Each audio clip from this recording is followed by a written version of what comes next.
Nesse vídeo eu vou te mostrar trechos do discurso do Lula e vou te mostrar também técnicas de oratória que você pode extrair desse discurso para você lidar melhor com o medo de falar em público.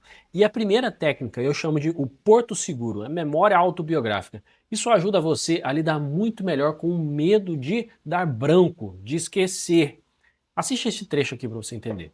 E comecei a lembrar que foi aqui na Bahia, no dia 15 de julho de 1978. Eu participava de um congresso. O que ele está fazendo aqui? Ele está contando uma história. Bem no começo da fala dele, ele conta uma história. E a história ela tem um caráter que eu não consigo negar essa história.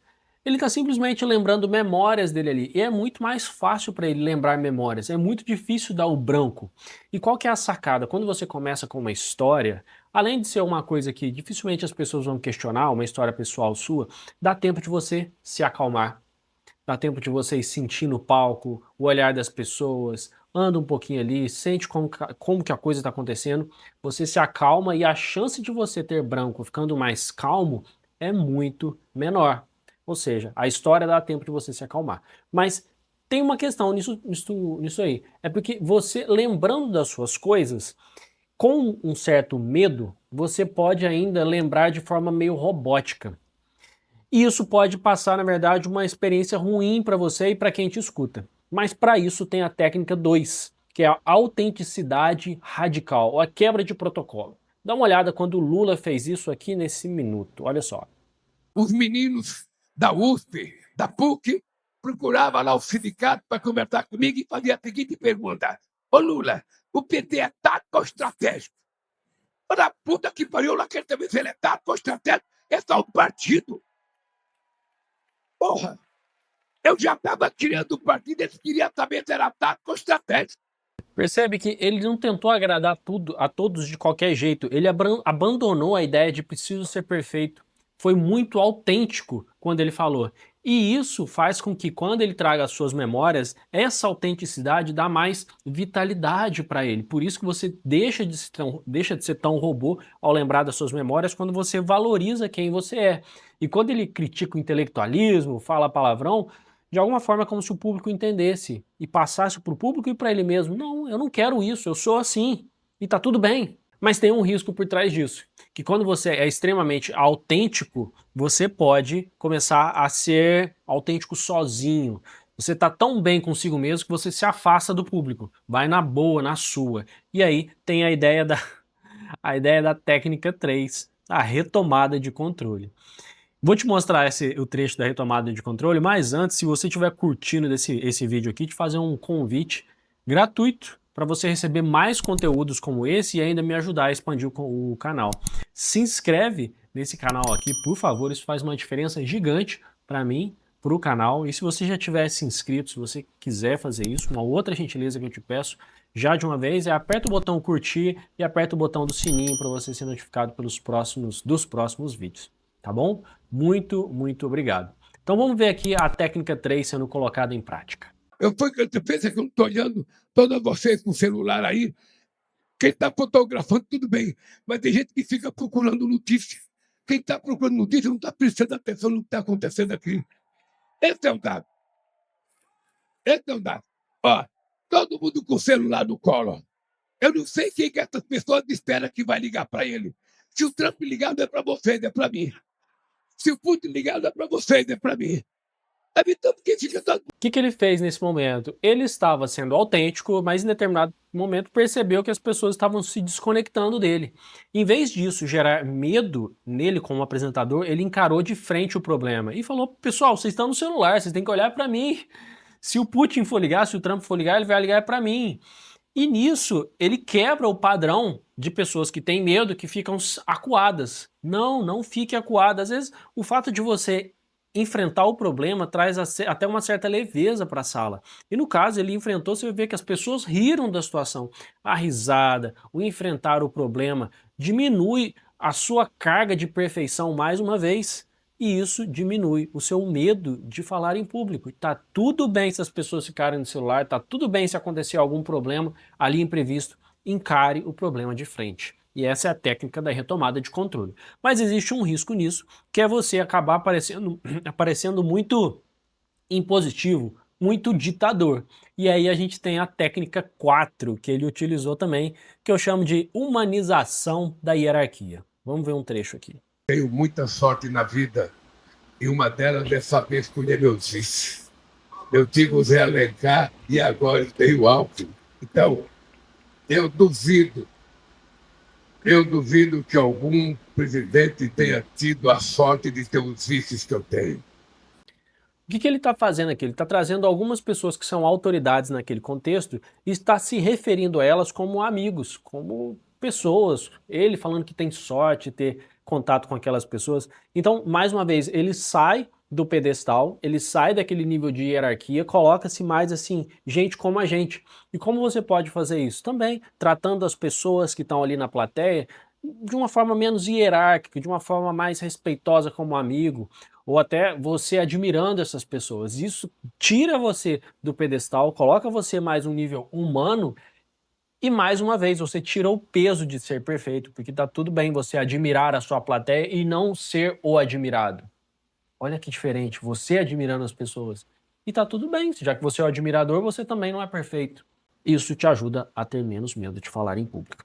Aliás, se você estiver gostando dessa proposta de ter técnicas para você se desenvolver de forma mais prática na oratória e quebrar o medo de falar em público, eu tenho um curso só sobre isso, vou deixar o link aqui na descrição desse vídeo, tá bom?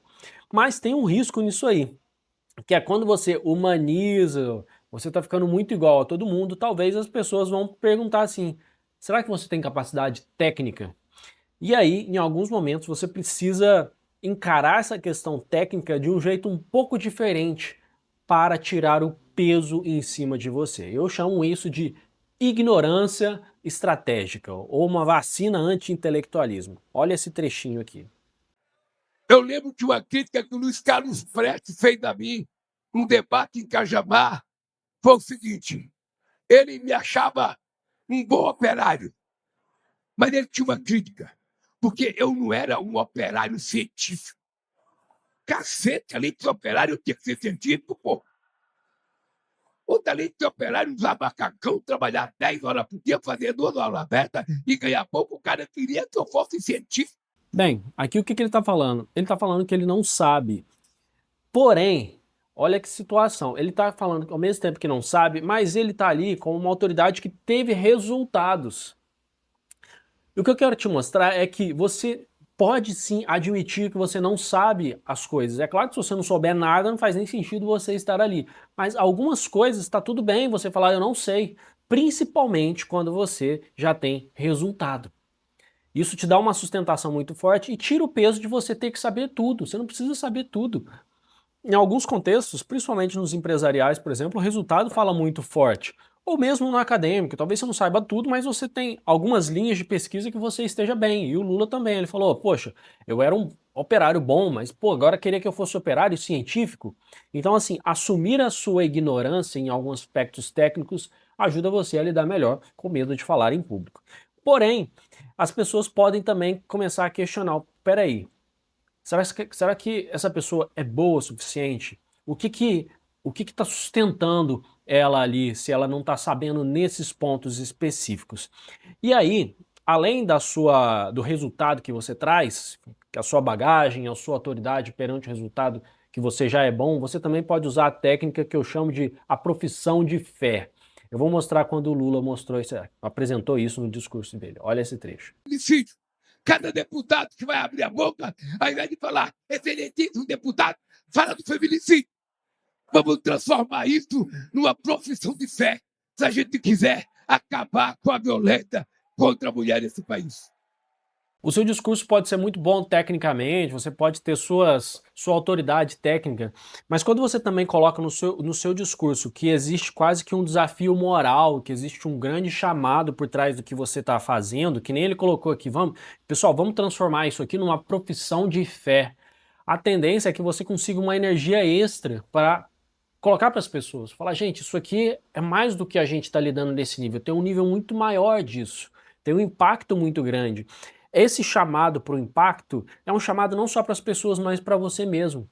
E isso te dá mais força, deixa você não só na berlinda de ser o avaliado, não, mas você se torna uma pessoa que está chamando as pessoas para uma causa maior. Você está chamando o público a enxergar algo muito maior do que você mesmo. Isso te traz mais segurança, isso te traz mais capacidade de lidar com medo de falar em público.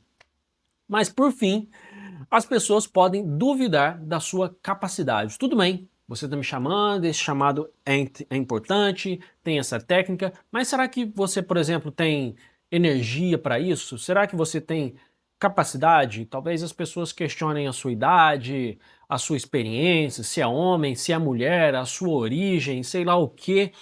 E aconteceu isso com o Lula. E ele utilizou a técnica que eu chamo de o reenquadramento etário, no caso dele etário. Foi uma forma de visualizar de maneira diferente as questões de falta de confiança. Vamos ver aqui o trecho disso. Quero dizer para vocês, eu vivo hoje. Quero que vocês olhem bem para os meus olhos. Eu vivo hoje o melhor momento da minha passagem pelo planeta Terra, aos 80 anos de idade. Primeiro porque tenho uma parceira extraordinária que me ajuda Algumas pessoas 24 horas. podem perguntar, poxa, será que ele tem idade suficiente? E ele não utiliza, ele não se esconde dessa questão, ele encara ela de frente. E ele vai falar, não pessoal, eu tô aqui com 80 anos, eu tô no melhor momento da minha vida. Se isso é uma verdade ou não, não é esse o ponto. A questão é que ele encara de frente essa situação e utiliza isso, que poderia ser um problema, que poderia ser uma coisa que diminuiria a confiança dele, não, para construir em cima disso. Então aquelas pessoas que talvez estejam se perguntando, você é capaz porque você é mulher, porque você é novo de empresa, porque você é homem, porque você é isso, porque você é aquilo, você bate de frente e resolve aquilo no seu próprio discurso. Você não foge das dúvidas, você encara elas de frente.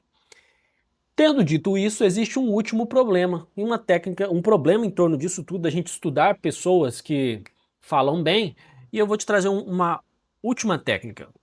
Bem, o problema da gente estudar muitas pessoas que falam bem é a gente entender que a gente tem que falar somente como elas. Então, a gente estudando aqui como Lula, você pode falar, tá, muito bem, o Lula fala assim, o Lula é o Lula, e eu sou eu, logo eu não consigo ser que nem ele. Isso pode te travar. E a sugestão que eu te dou é, a ideia de estudar outras pessoas não é para você copiar exatamente o estilo deles, exatamente o que eles falam, o que eles fazem. É ver o que faz sentido para você adaptar. Talvez algumas coisas você vai conseguir copiar 100%, outras você vai adaptar, outras você vai pensar em cima daquilo, construir do seu jeito e tá tudo bem. Aqui não é uma receita exata. O mais importante não é você conhecer o Lula ou o Bolsonaro ou a pessoa A, a pessoa B na oratória. É você utilizar isso para conhecer a si mesmo e expressar quem você é. E para expressar quem você é, agora é a sua vez. É hora de colocar em prática.